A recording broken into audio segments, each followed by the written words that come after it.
In this video, I'm going to show you how to share a PDF file on Gmail or WhatsApp directly from WPS Office. First, make sure the PDF file is saved on your phone. Now, open the file in WPS Office. At the top, you'll see a Share option.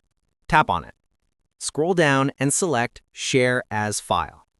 Select Mail and tap Gmail. Wait for the process to complete. Type your recipient's email and tap the Send icon. To share on WhatsApp, tap on the Share option again. Scroll down and select Share as File. Now choose WhatsApp from the sharing options. Select the contact you want to send it to and tap Send. That's it. If you want to share it through social media, follow the same steps. That's how you can easily share a PDF file on WhatsApp or Gmail directly from WPS Office. And that's it.